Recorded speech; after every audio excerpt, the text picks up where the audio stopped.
Crystal Talavera, a 39-year-old mother, died after taking Kratom, with her death attributed to acute mitragynine intoxication. Her family was awarded $11 million in a wrongful death lawsuit against the company that sold the Kratom. Jordan McKibben, a 37-year-old man, collapsed and died after mixing Kratom with lemonade. His death was linked to mitragynine, a primary compound in Kratom. His family has also pursued legal action against the manufacturers.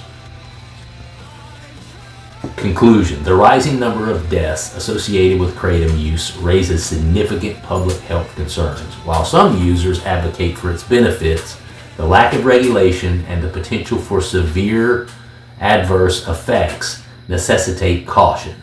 Ongoing legal actions and investigations into Kratom's safety are crucial for understanding its risks and ensuring consumer protection. What is up, guys? Welcome back to the Corey Austin Theorem. So we are going to look at a subject which I actually discussed a little bit on a video yesterday, and I'm just going to be honest. This is something that people are just in complete denial about.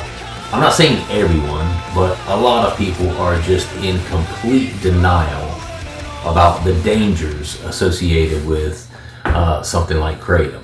Now, if you're a person that's just happening up on my channel, you've never seen my channel, you come on here, you see some guy talking about how dangerous Kratom is, what I get many times is people get an unrealistic or inaccurate snapshot of what my channel is really all about, right?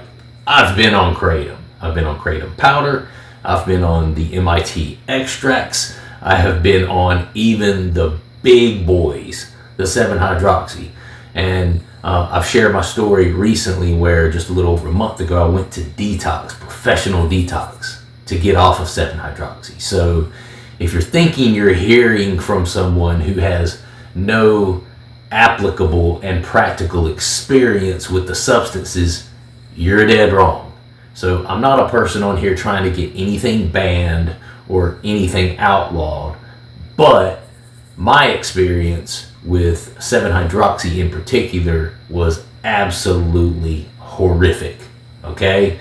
And all you gotta do is just go on to one of my last about 10 videos, look around in the comments, and there are tons of people in the comments that will second that emotion and say exactly the same thing, that Kratom is, not just Kratom, but 7-hydroxy specifically, evil, insidious, the withdrawals are horrible, I can't believe it's legal, I wish they would outlaw it, I'm stuck on it now, I'm desperate, I'm scared, I want to get off of it so bad. I hear it all, okay?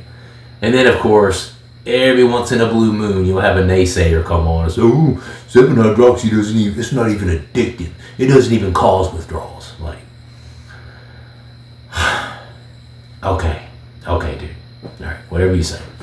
But anyway, I figured what I would do in this video is we would actually look at some instances. I don't know how specific we'll be able to get with the instances, but actual deaths that are a result of either Kratom toxicity or just someone taking a Kratom product and then that person later being found dead. Whether it's a result of just the Kratom or, maybe they had other stuff in their system at the same time, which, this is not a subjective topic. This is absolutely objective. It's an objective fact that Kratom can be dangerous depending on who's using it, how much they're using, and how often. But, some of it is absolutely subjective in the sense that if a person passes away and they have Kratom, but they also have alcohol, and then they also have benzodiazepines in their system, and they have all this other stuff floating around their system, it becomes really hard even for the professionals to pinpoint how this person actually passed away, Okay, so we will consider that as we go throughout the video. If you enjoy this sort of content, if you would hit this button right here, that one right there that says subscribe. It's free for you to do that. It takes 1 second, and it really, really, really does make a difference in my content. And anytime I call it out and I say, hey, guys, please do this. It's the honor system. You know, I'm giving you guys some good information. Even if the information that you're getting, and even if the help that you're getting is just knowing that you're not alone. I've had 1 million people message me and say, hey, bro, it just feels good to know that I'm not alone in this. Because dependency and addiction on something like either Kratom or 7-hydroxy feels very much that way. Feels very much isolating. And when you're using it, you tend to isolate. And then you tend to think you're the only one that's struggling the way you are with something like that. And when you get on channels like this, you realize, nah, there's a bunch of us. There's a bunch of us out here that have either already gone through it or are currently going through it. So, you know, even if it just does that for you, hit the subscribe button. I would appreciate it. So, Kratom is a psychoactive substance derived from the leaves of the Mitragyny. I've heard that pronounced 1 million different ways. I'm going to call it Mitragyna speciosa tree. It has been linked to numerous deaths and growing concerns regarding its safety and regulation. Now, one of the key words here is regulation. And I think that's what people fail to see, because the naysayers, the ones who want to continue taking it, and the ones who want to blame it on the users and say, well, these people are just idiots. It says clearly on the package, don't take with so-and-so and so-and-so. And then these people are going and taking just flippantly however much they want to take, and then they're dying of toxicity, and then it makes the substance look bad. I want to be clear. This is a tree. And a tree itself can't be inherently bad. Okay? We all agree with that. It's not the tree. It's not the substance. It's not Kratom. It's the people who are using it and how they tend to misuse it and misabuse it. Or misuse it and abuse it. But here's a fact for you. People who have ever had some sort of addiction to opioid-like substances tend to be people that just cannot control something that has an opioid type effect. So I had somebody on the channel the other day say, well, people are just idiots. It says right on the package of 7-hydroxy, don't take any more than 5 in a month. And then people are taking 5, 10 times that and then wondering why they get addicted. They're just idiots. I was like, the lack of self-awareness. Either you are not an addict, have never been an addict, and don't know anything about addiction, or you're a full-blown addict and you're just in complete denial. One of the two, right? Because if you are a person who has a propensity for abusing opiates, I don't give a fuck what the package says. I don't care. The package could say, you know, you should only take 5 of these in 1 month, or one of your closest relatives may have some sort of severe accident and may pass away. And a person who is addicted to opiates is going to be like, how could they know that? And then they'll just take as many as they want to. There's not much of a look at consequences when you have someone who has opiate use disorder. And that's the problem with this stuff, right? There's a lot of people using it that are not using it to mitigate pain, or, you know, to help numb down chronic pain that they're having or something, you know, because I know a lot of people use it for that and they see it as a better option than a lot of the synthesized opioids that are pushed by doctors, right?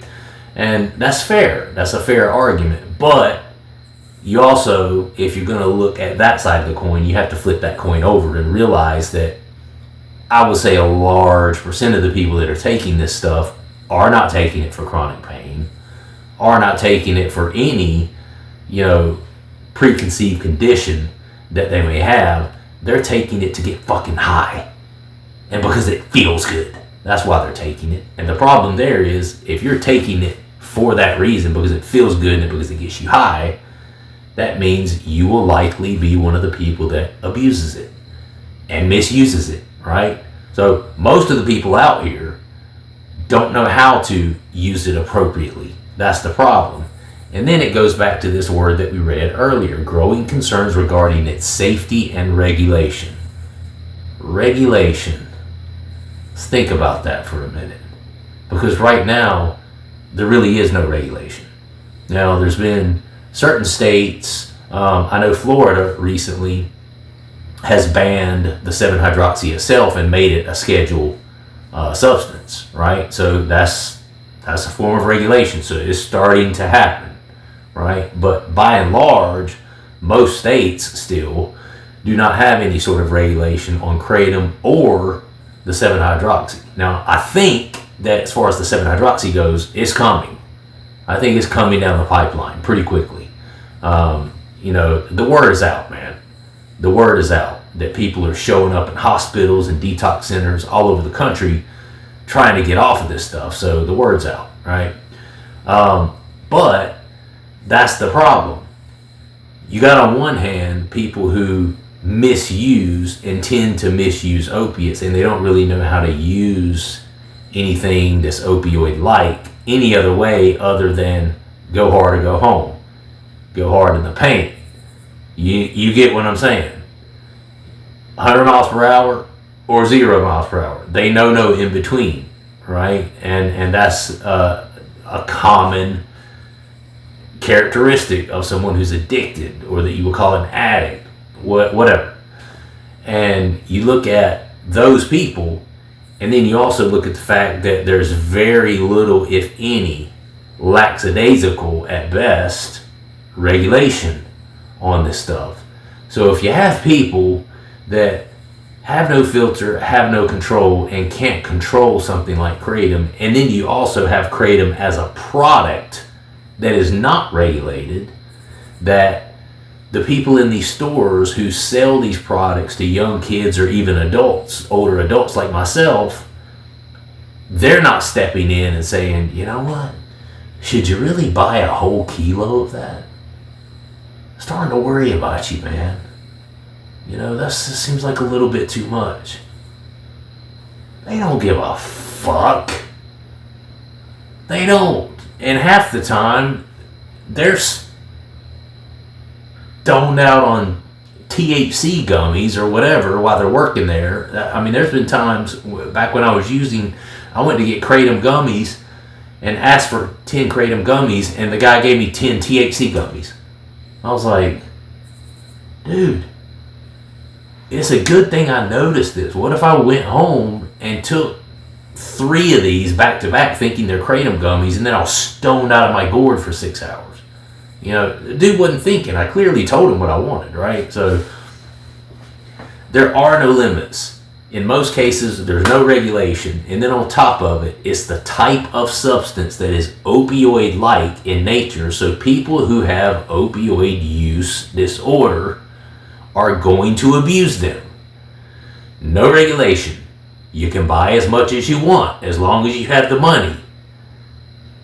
Addiction, addicts, opioid use disorder, people who tend to go overboard and abuse stuff like that. At least back in the day when it was pain pills were hard enough to get where, sometimes people just didn't have the ability to overdose on it because you couldn't get so many. Doctors weren't just good. I mean, there was a time years and years and years and years ago where doctors were just kind of handing them out like candy. Most anybody living in this day and age doesn't know anything about that era. Now, you can't, get pain pills like that from doctors. And then if you went to get them on the street, they're so expensive. And then, the people were constantly running out of them or whatever. And let's get real. A lot of people who are dealing with a drug addiction don't just have a bunch of extra money laying around. So either you couldn't afford them, or you couldn't find a source that had some at the moment. We're pretty hard to come by, right? Now you have people who have opioid use disorder and don't know how to control anything that has an opioid-like effect on them. Then you have a substance that is not regulated, meaning no doctor or lack of a drug dealer available is going to stop you from buying as much as you need to buy or as much as you want to buy of it, right? And then you put those together, you have a recipe for disaster. You have a recipe for a Tampa Bay Times investigation revealed that over 580 people in Florida have died from kratom-related overdoses in the past decade. While many of these deaths involved a combination of kratom and other substances, 46 individuals overdosed solely on kratom. When I was in detox a couple of months ago, they had what they call H&I folks that will come in. These were people that are currently in recovery, have been in recovery for a couple of years, had at least a year, 2 years, some of them 5, 10 years clean time, and they would come into the facility and speak to everyone there who was in the early stages of like detox and all that stuff. And they shared some pretty mind-bending stories, man. That was one of my favorite things about being there. Is it was very interesting listening to some of these people's stories. And there's anonymity here. I'm not dropping any names, nor do I even know or remember any of these people. But I heard stories about people selling their bodies for their favorite drug of choice. I had a guy who was a severe alcoholic tell me that he was working in the coal mines and he had dumped a small amount of his alcohol because he couldn't take it down into the coal mines with him into a bottle that had a bunch of old discarded cigarette butts in them. And he went down there and he had not had time to get to pick up his liquor earlier that morning, right? So he was in some sort of rush. I guess he woke up hangover or whatever, didn't have time to get his liquor that morning, had to go to the job site, had to go down underground, start working in the coal mines, and had no way to drink or get his fix while he was down there. And he was an alcoholic to the point where he would have gone into pretty serious withdrawal. So during his first break, he goes back up to his car. He finds this bottle where he had dumped a small amount of alcohol before, but he didn't know when he dumped it in there that it was a bottle that had discarded cigarette butts in them. So he faced this challenge. He's like, damn, that shit's floating in nasty like tar and tobacco old cigarettes, but there's alcohol in it. And he says he remembers having this conversation with himself that, well, maybe the cigarettes and the paper in the cigarettes and the tobacco that's left and maybe all that stuff soaked up the alcohol. So maybe if I eat the cigarette butts too, I'll get a buzz. And this guy told the story about how that was one of the times that he knew he had hit rock bottom, because he had no other way to get alcohol. So he literally took this bottle that had been laying in the back of his truck for God knows how long, had a bunch of discarded smoked cigarette butts in them and about that much alcohol, and the cigarette butts had been soaking in the alcohol for God knows how long. This dude was so desperate to get his fix for alcohol, he drank not only the liquor that had been sitting in there for days and days and days, but he ate and swallowed the cigarette butts, hoping that they had soaked up some of the liquor. There's a couple of people there that had issues with like cocaine and methamphetamines, kind of like Adderall, snorting them and all that good stuff. Been there, done that. Anyway, that's a blast from the past. But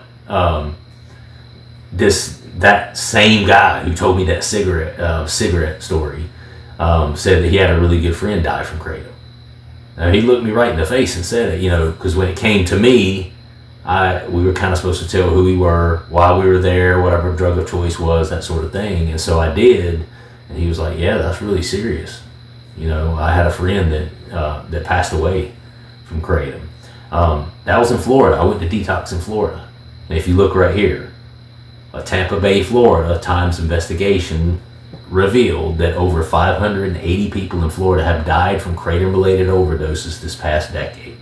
While many of these involved a combination of kratom and other substances, 46 of them overdosed solely on kratom. So there is such thing as kratom overdose deaths, kratom toxicity, where you just take so damn much of it that your body just can't handle it, and it begins to shut down, and organ failure. Like, what are you doing to me? What is this that you're ramming into my body, right? So there's a lot of denial on this planet. There really is. And I think a lot of it is just people lying to themselves and wanting to continue doing what they're doing, and they don't want anybody to mess up that opportunity. They don't want anybody to possibly ruin that for them. Their ability to be able to get high off of something that's on their local head shop shelf, right? And they are so blinded to the fact that just because it's on the shelf of every head shop in your city doesn't mean it's not dangerous, right? And the thing about it is, I talked about this on the other video, you never know what your limit is, right? You know, me and someone else can be sitting side by side and we can go scoop for scoop of kratom for 6 hours straight and take the exact same amounts, and the person sitting next to me could kill over dead, and I could still be sitting here talking to you like it's nothing. You never know where your limit is and what your limit is. And because of the issue of lack of regulation and that people can buy just as much as they want to, and because of the fact that the majority of the people that are using these substances have opioid use disorder, meaning when they get a hold of something, anything that attaches to those opiate receptors and gets them high, they have no quit. They have no switch. They have no boop off button that says, okay, I think you've had enough. And the thing is, how do you really know if you've had enough or not? Because there's very little literature anywhere, online or anywhere else, even through testimonials, that really gives you a good idea of, okay, you can take up to about this much, but if you cross over that in a given day, you could be looking at bad news. You could be looking at literally dying. Nowhere does it say that. Nowhere in the literature. And it's all different for all walks of people, depending on who you are, how strong your heart is, you know, probably just your overall health in general. It depends on all of these things. So nobody really knows, you know, what is that rock bottom for you in terms of kratom. So that's why I think it's scary if you combine all of those things together. And listen, you're talking about a person that used kratom on and off for a good 5 years, maybe closer to 6. I think it was 2019, I think, that I discovered kratom.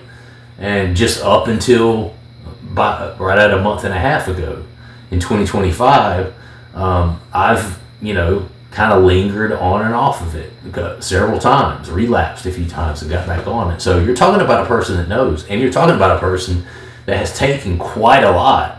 And obviously, I'm still here. Nothing ever happened to me, right? Why is that? Did I not take enough? Or do I just have an exceptionally strong heart?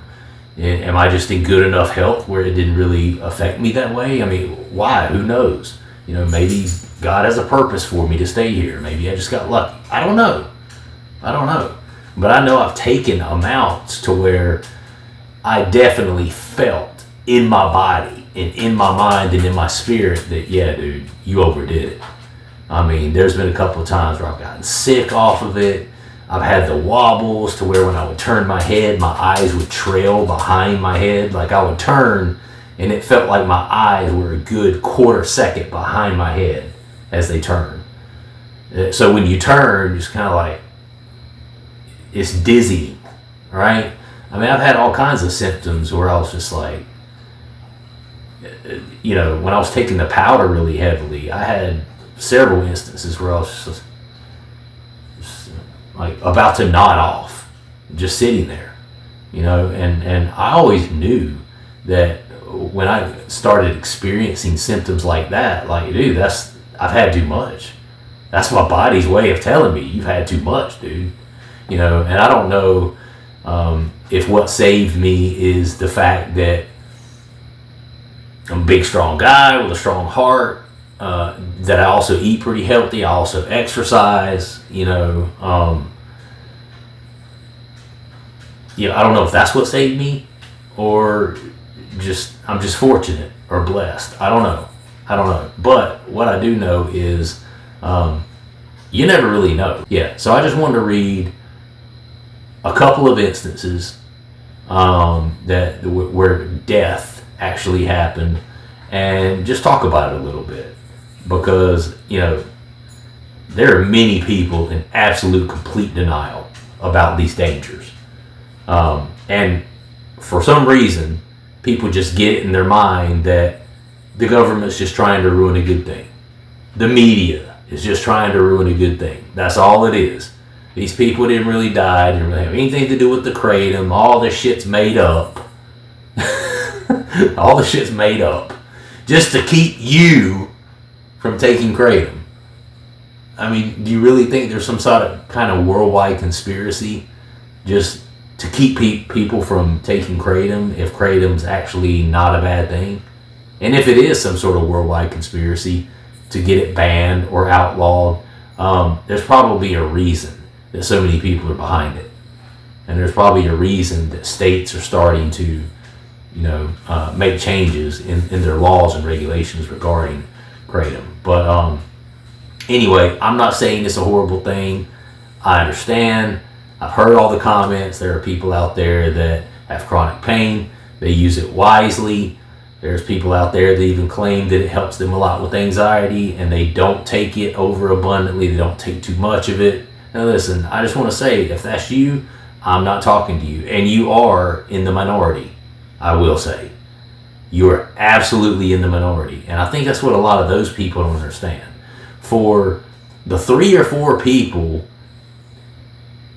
out there that may take Kratom somewhat responsibly and don't have an overuse or misuse issue with it, there are 100 standing right next to them that are taking that shit just to get high. Baby, I'm telling you. And after running this channel for 3 years, reading all people's comments, having my own experiences with it, I know this. 90% of people, maybe more, are taking it because they like the way that shit makes them feel. Because they don't have any problems when they're on it. Because they always feel good when they're on it. Right? And that's the bottom line. So, I'm not saying it's bad for everybody all the time. And Kratom powder specifically, I think there should be some regulations put on it so that you just can't buy as much as you want all at one time. I think there should be some regulations surrounding that. But, then again, there's always that flip side of the same coin.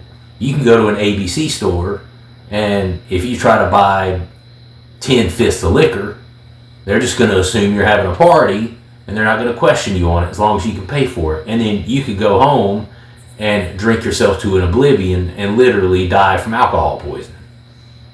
It happens. So I'm not saying that regulating it is going to be the answer or the final answer, but I think it would help if people were only allowed to buy a certain amount. I think it would help a little bit with this whole Kratom toxicity death thing, right? And I know 46 people, out of all of the people that are taking Kratom, that's a small number. It's a small number. It is. I concede to that. I realize out of all of the people using it daily and yearly, that's not that many people. I'm going to be honest with you. But do you want to be one of the 46? Just asking. I don't.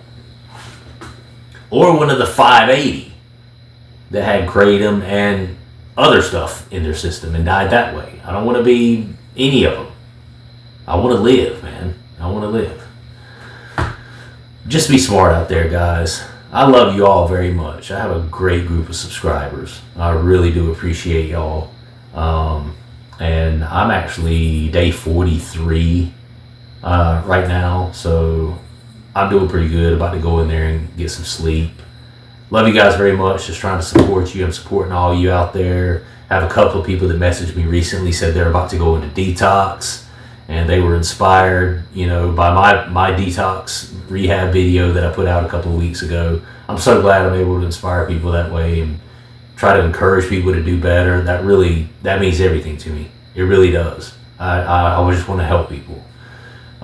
So I'm pulling for all of you that are going through that and trying to make some sort of change in your relationship with kratom or 7-hydroxy or really any substance. To be honest, an addiction to a substance is an addiction. It doesn't really matter what the substance is, right? It's all birthed from the same, theories behind addiction, right? And why people become addicted to substances. But gotta go. If you would, please like the video, subscribe to the channel. Again, I would appreciate that. Comment down below, let me know what your story is. Wishing you all the best out there in your own journeys, whatever it is you're dealing with. Love you. I will see you in the next one. Peace.